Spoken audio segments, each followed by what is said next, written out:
Alrighty, well, Jamie Kennedy, thank you so much for taking the time to meet with us at Philly Weekly today. Thank you for having me. I've been talking to you for years, so I'm very lucky to talk to you again. Oh, I'm the lucky one. So we're talking about Roe v. Wade. I thought the movie was great. I know that the subject of abortion is this very sensitive and polarizing issue. Roe v. Wade is a court case that is still debated to this day, and many are still trying to overturn it. For the readers who may not yet have seen the movie, spoiler alert, this movie is told from a little bit of a pro-life perspective. Hearing the story of how abortion became legal through this lens, I know there's been some criticism of it for being misleading in its presentation. How has this reaction been for it? How has the reaction been for you? Well, the movie came out like 3 weeks ago, and people are still talking about it. And I've done all types of publications, I guess, considered on the right, publications, I guess, I've considered on the left. It's been one of the more talking points of my career in terms of like, we're talking about something. So I welcome it. I welcome all the convo. I think that's what art does, whether you call it art or not. It's just a movie about a very painful topic and an adult topic, and it's not escapism. And we live in 2021, and there's a lot of problems in this world, but there's a lot of good things in this world. And the world is completely everyone is at each other's throats, if you will. And so it's, I'm getting kind of skewered for being in something that's an adult topic. Should I just do another piece of escapism? And then people complain about problems in the world. Well, this is a way to address the problems in the world, by talking about them. So it's a little frustrating, but that's the way it is, and people gotta grow up. If that makes sense. Yeah, I think so. You're right. Now you play Larry Lader, the so-called father of abortion. He is both praised and vilified. Why did you accept the role of Larry Lader, and what are your thoughts on him, having learned about who he is and was as a major champion for abortion rights? It's a multi-layered question, and I'm going to try to give you the answer here. Is that, well, I accepted the role because it's a role I don't normally get. I don't really get a role that's super adult and nuanced and layered. Okay, it was in a topic of a film that obviously is going to be very polarizing. So I thought it would be a good way for me to stretch my chops. And even if some people don't like the movie, some people are going to love the movie. So that's what you do. And there's a lot of great actors in the movie. And Larry Lader, Hollywood is very, I guess, very left leaning. And I thought that Larry Lader would be somebody that in the movie that would be a hero to Hollywood. So, they should look at him as like one of the heroes in the movie. So I guess that, I shot the movie 3 years ago, so it's hard to remember everything. But it's basically like, he was basically one of the founders of Planned Parenthood, studied under Margaret Sanger, worked with Betty Friedan, another very strong feminist. I was the founder of NARAL. And basically, I think the guy, he championed a lot of women's rights. So he seems like a good guy. Now, in the movie, there's some pointed pictures to him that he may have liked some of the financial monetary gains that come with potentially the abortion movement. If you talk to one people, they say they don't make any money. If you talk to other people, they say they do make money. So, I think that I think abortion should be legal. It's not my opinion should not be here. like I'm just an actor, but you know, it's a very, very multi-layered subject. But I think that Larry Later should be looked upon as somebody who was progressive for women. And I think that's a good thing. Okay, yeah, well, maybe I'll skip ahead then to my next question. You kind of answered it for me. He came along and made abortion on demand for any woman who needed it possible. Yes. In a way, he was like a savior for many women. Yes. Then you look at the statistic in the film that every 30 seconds, a baby is aborted. I think one of the directors said that. Yes. So comparing these two things, do you feel, and forgive me if you already answered this, but do you feel like Larry was a hero or a villain? And moreover, has playing this role changed your views on abortion?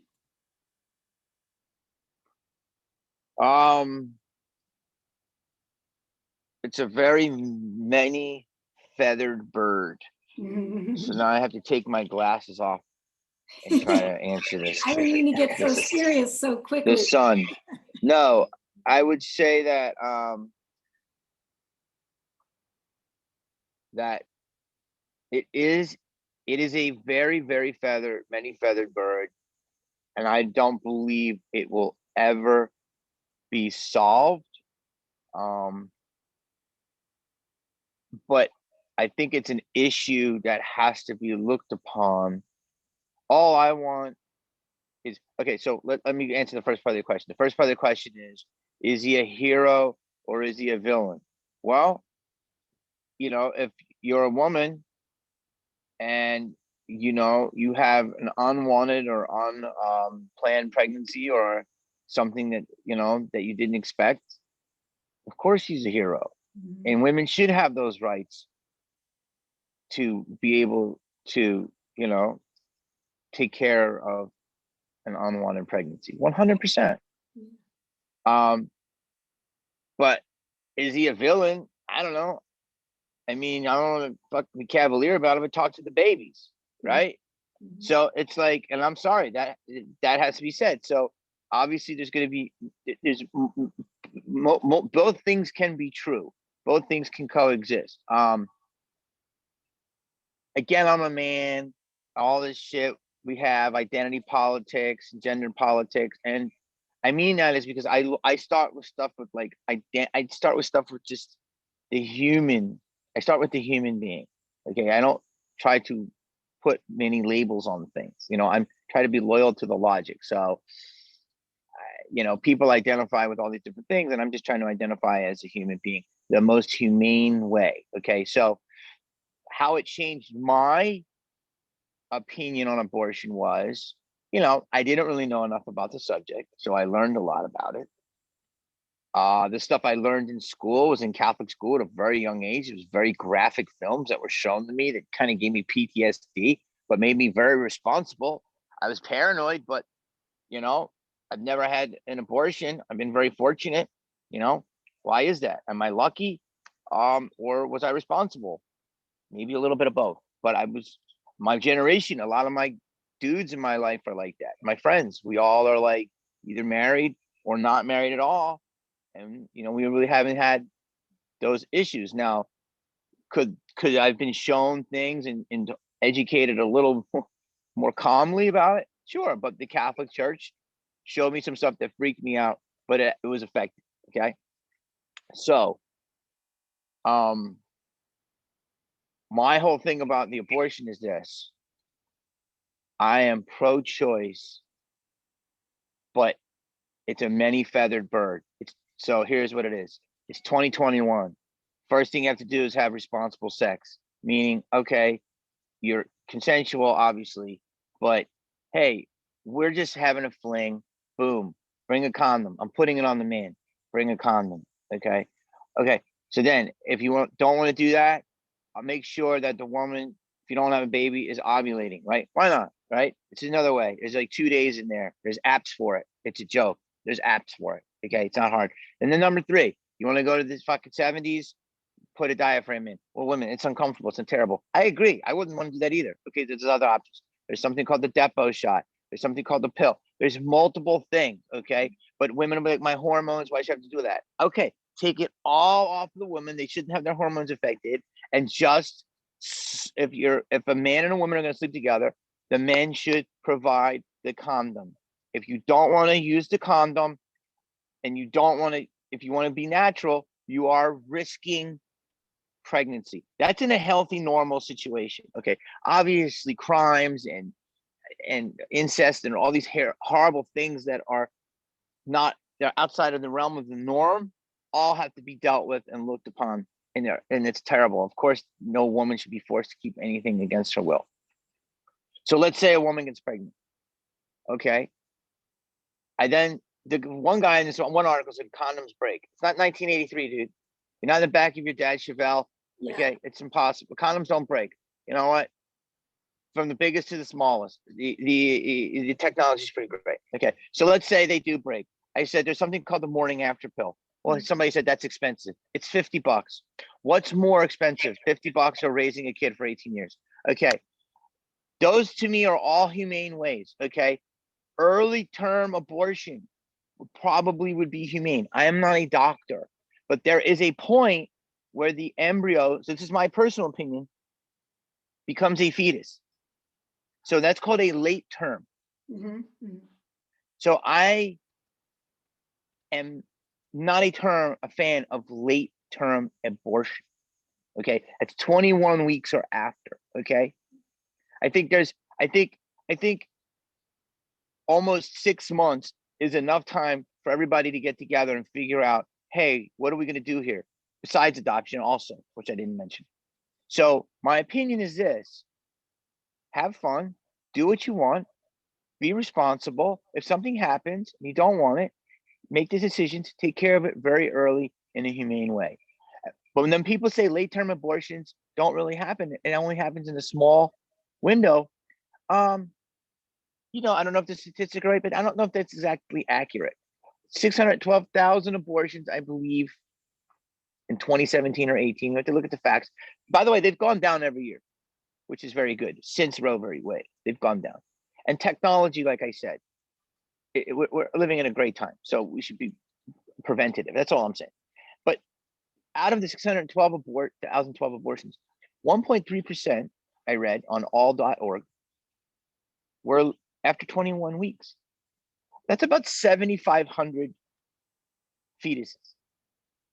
It's a lot. So, but I've been told by multiple people that it's a very minuscule amount. So I don't know, like, I don't want to get too graphic, but you have to picture that, right? So it's like, all I'm saying is let's just try to be humane, have fun, have sex, do whatever you want, try to prevent. If something happens, take care of it. Get the morning after pill. Try to, make sure the man is responsible first. But if not, let's just try to be humane. That's it. And then, but people say, I can't say all this because I'm a dude and I don't carry the baby. And I understand, but I'm just trying to use common sense. So that's my opinion, and it's multi-layered. I like that. Sounds fair enough to me. Let's talk about your castmates. Your co-stars are a lot of Hollywood conservatives, including Nick Loeb, who directed the film and perhaps is best known for being Sofia Vergara's ex and taking her to court over their embryos, as you mentioned. Stacey Dash, Jon Voight, Robert Davi, among others. And then there are some oddball appearances by Tommy Lahren, and Milo Yiannopoulos. I have difficulty pronouncing his last name. And even the My Pillow creator, Mike Lindell. Tell us, who did you get along with the most and the least? Can you tell me any great interactions you had with your castmates, or better yet, any weird ones? Well, as you know, people are coming for some of these cast members, and it's like, when I did the movie, I don't know everyone who's going to be in the movie. I don't know everyone's politics. I don't know everyone's personal stories. Mm-hmm. I did the movie because when I like I said, the subject, the character, and Jon Voight was attached. I worked with Jon twice before. He's one of the greatest actors ever to grace the screen. He is when you act with him, you're acting with a super talented, credible. This is like lends cred to yourself to be able to act along somebody like that. So that's why I wanted to do that. And then Billy Forsythe was in it, also an amazing actor. You know, Stacey Dash, whatever her politics are, I'm not, you know, I don't know enough about it. If you talk to Stacey, she's cool, she's funny. She was playing Mildred Pierce. Look her up, like this superhero, Black woman, Harvard lawyer, all this stuff. They don't talk about that. And Stacey's cool. She's been in Hollywood for 30 years. Yeah, okay. So she does some stuff on Fox News or whatever. Who cares? Has anyone ever had coffee with her? Like, she's chill. She was in Clueless. Like, everyone who has beef with her loves Clueless. She's Cher from Clueless, but she's done a million things. Like, she's a cool woman, and she's a reasonable person. So I guess these politics kind of cloud people, I guess. Steve Guttenberg, one of my, you know, childhood heroes. I hung with him a lot during the courtroom scene. Robert Davi, also amazing actor, amazing. I guess he's got a lot of opinions that some, you know, people feel are one way, but Robert's a cool dude too. Like, you know, he's been in a lot of huge Hollywood blockbusters that have been consumed by people who are Republicans and Democrats. And I've taken multiple plane rides with this man and had big sandwiches with him, and we've talked, and he's hilarious, he's charming. He hangs out with a lot of big people in Hollywood.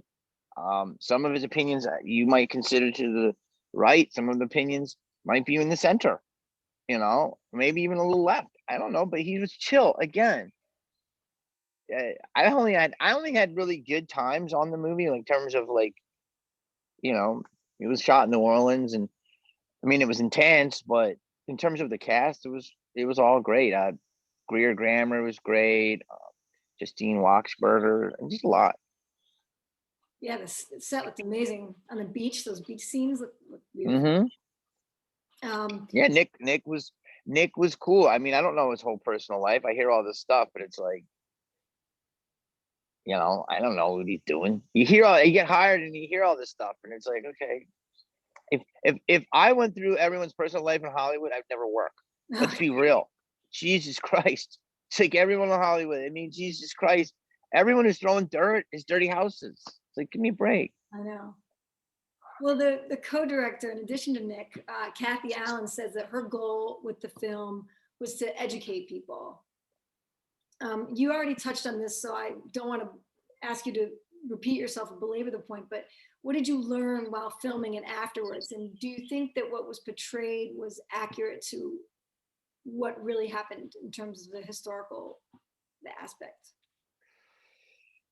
Oh, it's so layered. I mean, like, look, I think that, you know, follow the money, right? Like, I think that basically Larry, it portrays Larry as a guy that,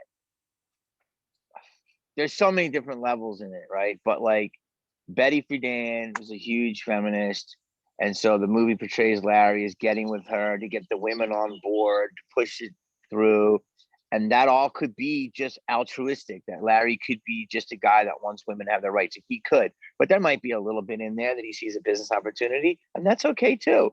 He's providing a service; people should get paid. You know, I think that I learned a lot. I didn't know about all this stuff. I don't know what the truth is. Jane Roe in the movie, she ends up saying that she had a Nightline interview saying that she didn't agree with Roe versus Wade, and then she had a deathbed interview, I believe, saying that she was paid. And now people are coming out and saying that that was fake. So it's level on level on level on what you believe, you know. And I think there's a lot of things at play here. I think that there's money being made. I think there's women's rights that have to be that women's rights have to be protected. And I think that there is just so much, like, it's like there's multiple layers, but I think that, like, again, we should Roe, obviously, I 100% believe that abortion should be illegal. I mean, illegal. Jesus God, edit that out. Don't worry. I think abortion should be 100% legal, and women should have the rights to do what they want with their body. And at that point, we just have to decide when they're sharing the body with another body. That's all. And that's why I wanted to do this movie. I wanted to show the ugliness with that we shouldn't, that people don't want to talk about, because those images messed me up.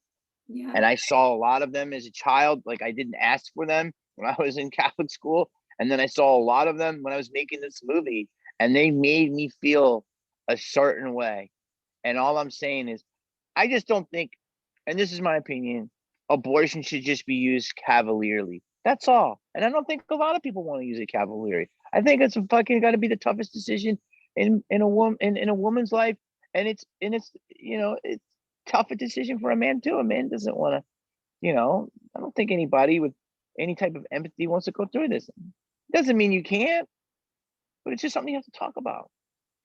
That's all. I agree. All I'm talking about is the humane part of it, and that's just the late term.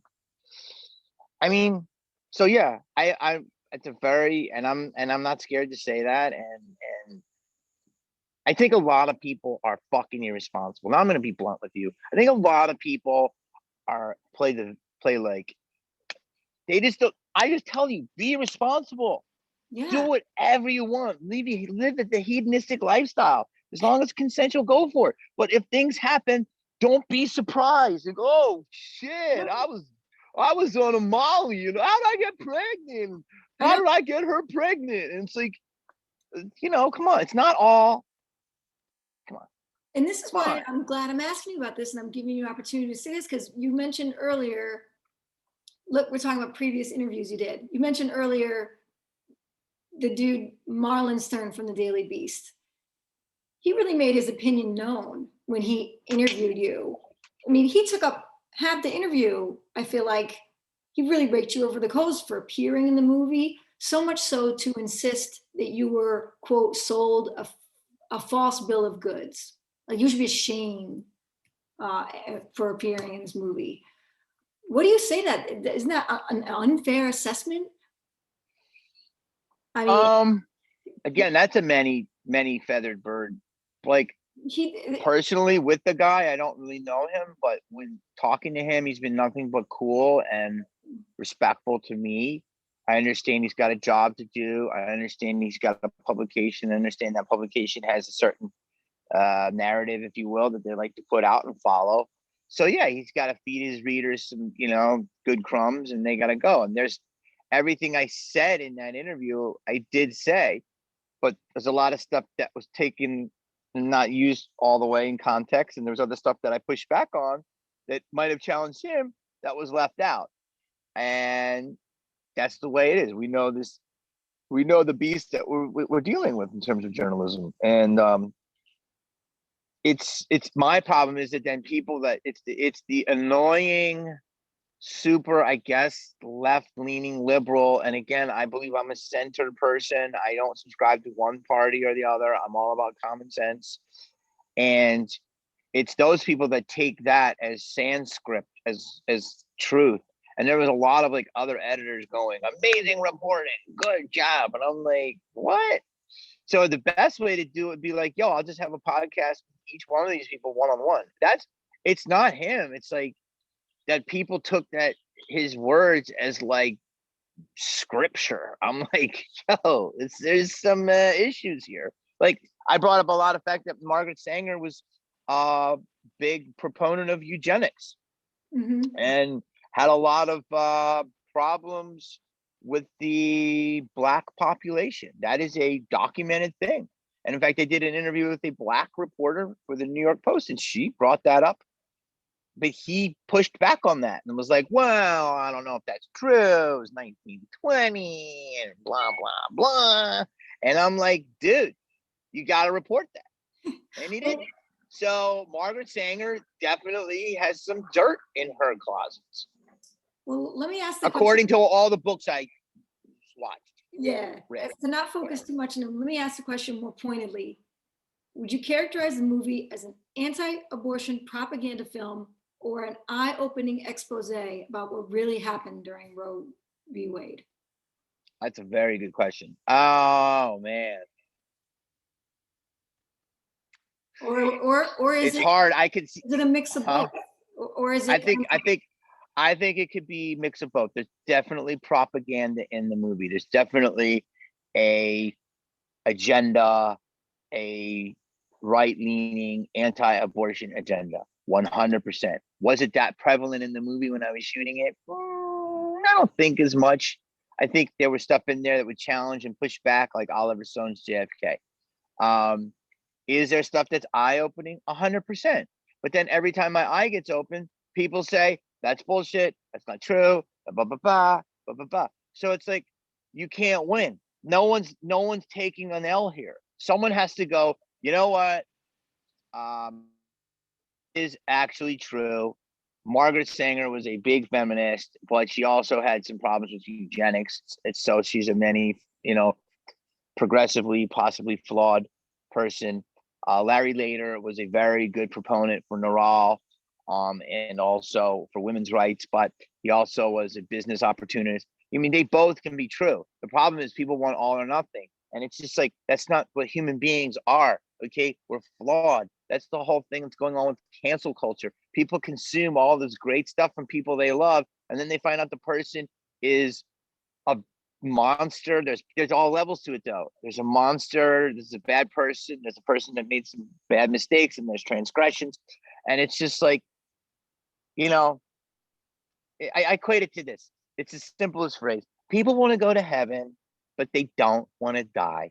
Do you know what that really means? They want to go to heaven, but they don't want to die. It means they just want all the harps and the rainbows and all the wonderful things in heaven, but they don't want to go through the windshield and be ripped apart by an accident. And I'm sorry, that's what life is. Okay, you consume Nirvana, one of the greatest bands of all time, but the lead singer killed himself because he was a tortured individual, and things come from pain that you may like, and they're not pretty, but guess what? You got a Picasso painting, so pick your poison. Yeah. Damn, that was good. Good answer. Well, that's what I'm saying, because we live in a hypocritical society. Yeah. It's like people want to wear Nikes, but don't want to fucking talk about that they're made in China by child labor. It's just 100%. Like, you cannot complain about things in society on your iPhone. It's made by slave labor. Like, we can go deep down this rabbit hole. People are so hypocritical that I just, it's just like, yo, just admit that you're a hypocrite to people. If you could do that, that's the problem. Is everyone's grandstanding, but they have so many skeletons. Well, look, I want to end on we're almost done with this. That was good. No, it's okay. I want to end on a lighter note, because lighter note. We're talking about an abortion movie. We're gonna end on that. Oh God. Because you've been so generous with your time, and look, you're a Philly guy, and yes, you're from Upper Darby. We can't forget. Yeah, Delkay. That's right. Now, Delkay. This is kind of a silly question, but maybe our readers will get a kick out of it. You ate cornflakes in the movie.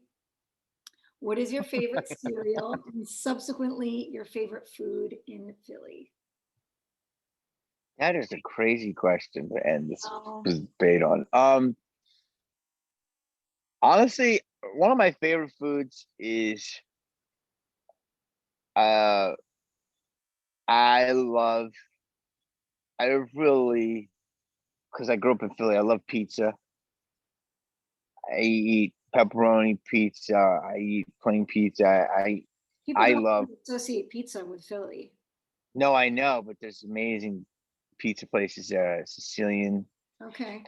I love that, but probably one of my favorite. There's too many to name, but I take a Tony Luke's cheesesteak. There you go. And then I dip it in chili oil. Oh, that's a good answer. Okay. Tony Luke's with whiz and a chili oil. All right, maybe I'll try that tomorrow when I go into work. Oh, it's good. It has a kick. It makes me want to eat one right now. Awesome. All right, Jamie. Well, that is the sum of my questions. Can you tell us where and how to watch Roe v. Wade?